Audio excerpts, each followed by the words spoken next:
topic today is heterosexism. Today my panel consists of the conservatives and liberals who are here to discuss the issues at hand. For those of you who don't know what heterosexism is, you're not alone. Heterosexism is many times overlooked or entirely forgotten about. It is affecting the lives of gays, lesbians, bisexuals, and transgenders, and the negative stereotypes is only adding to the fuel. Do straight men and women receive special privileges? And if so, in what ways are these privileges present in our daily lives? Please keep an open mind. My panel today consists of Zach, Scott, Tasha Van Cleve, Chris, Matthew Craig, Laura Pettit. and John Barry. Our first topic is heterosexism. John, would you like to discuss heterosexism, how it's prevalent in your daily lives? Yeah, well, we can all say that there's been this negative stigma that's followed us everywhere we go. Homosexuality was always looked throughout history as a sickness. It's always been looked at as abnormal in comparison from heterosexuality. The term homosexual, this is why that we've had this conversation before. When I tell people all the time, as a gay man, I don't like the term homosexual. I don't like it when people say, when they refer to me as a homosexual, because that term was used in comparison, in contrast with the term heterosexual as a disorder, someone who is sick. That's why that term was, that's how it was used. And so, for someone like me, I don't like when people call me a homosexual. We prefer gay, just so that you all know. It's different for everybody, but just, feel free to ask when you have someone who's your friend. It's not going to hurt to ask. We also have to understand that Christianity is dominated in our society. This is a Christian institution that supports straight privilege, and we've always felt isolated. We've always felt like we weren't accepted. There's always been a disadvantage on our part, and I mean, I can go through like a list of number of stories, but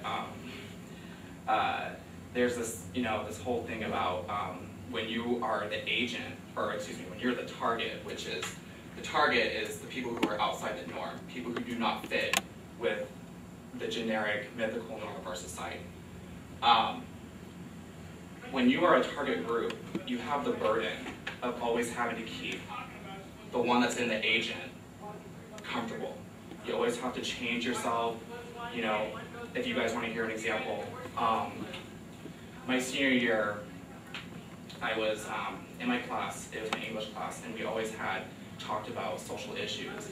And the teacher asked me, because I was an open gay man, he asked me if I felt like Evergreen High School was an acceptable, open-minded school. And honestly, because I was around a bunch of straight people, and I was the only gay person in the class, I lied and said, oh, I think Evergreen is acceptable, I think it's gay-friendly. Because when you are surrounded by agents, people who are inside the norm, you have this pressure that you don't want to upset anyone, you don't want to make yourself stand out, and that's what people need to understand. And so that's why people are really sensitive when gay people need their space. We need our space.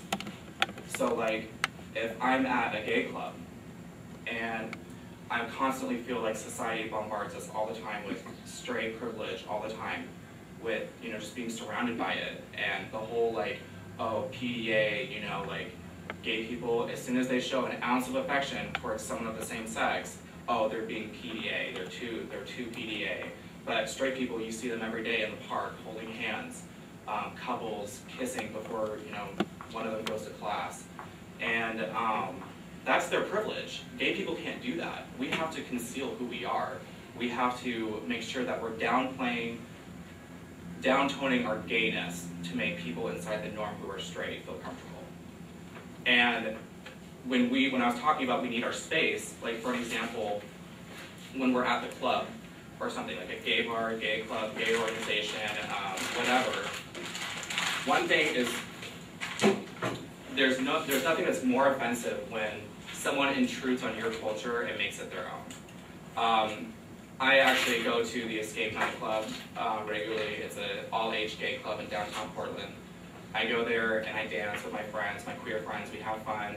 I do have straight friends that come with me, but there's been this passage where straight people are basically in the masses are coming to our club. They're taking it over and making it our own, making it their own. Not that we don't necessarily want straight people there.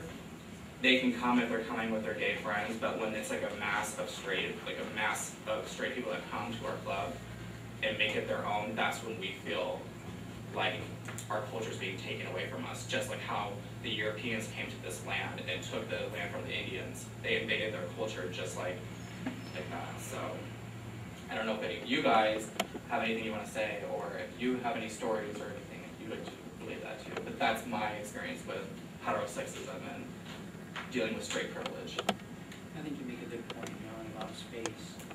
And I think whether you're a homosexual or I'm used to using that term, of course, it's very natural for me. If you're used to being gay, whether you're gay or you're straight, I think it's very neat. Or I think the need to be to have that space is very necessary. And so I can agree with you on that. It's a God-given right. I mean, contrary to what some people may believe about Christianity, I want to clear up any misconceptions. God has given you the right. He's given me the right to either be straight or to be homosexual. And if you want to show that you have the right, God has given you that right. He doesn't condone it according to the Bible, but you have that right, and you should be able to. You should be able to practice that. There.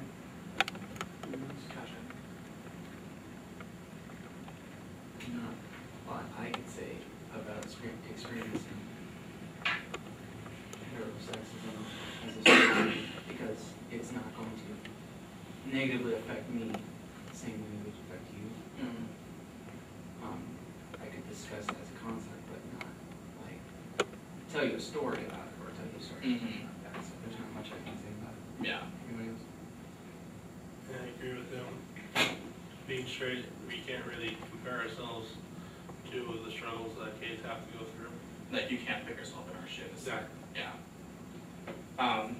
I think that's where a lot of homophobia and that fear comes in, is the fact that people don't put themselves in our shoes. I mean, they can't, but they don't even think of the alternate view of how it is to be on the receiving end of like this homophobic society. And I think people totally miss out and totally they just get lost and they don't even realize like what is going on, because it doesn't affect them. If it doesn't affect me, I'm okay, But we should really think about people as a whole, because people are, suicidal rates for gay people is, enormous, And if you look back on history, the institution of our society has basically, they were the ones that perpetuated this homophobia. The fact that when the whole AIDS epidemic occurred, now we're getting into like the whole blood donation. Well, the fact is that, when the AIDS epidemic occurred, people were like, oh, it's mostly the gay disease. Well, the reason why it was 70% of the cases were homosexual men was because doctors wouldn't help gays back in like the 60s and stuff like that. Like, they wouldn't help them because the society, the institution was supporting homophobia, didn't care. And that's why the whole AIDS epidemic got so massive. And because of society, don't blame it on the gays for AIDS, blame it on society, blame the institution that made this society a homophobic society. And so, it's just things like that. When society supports something, it's like, you don't even feel like you feel isolated, you don't feel accepted. I mean, I'm fortunate to be living in this generation. I don't know. I'm not in that generation, so I can't speak my experience back then, but I can imagine how they felt, because I still deal with straight privilege and homophobia today. It's still a big issue in our society today. So I just want to make that I very have a clear. question for all of you.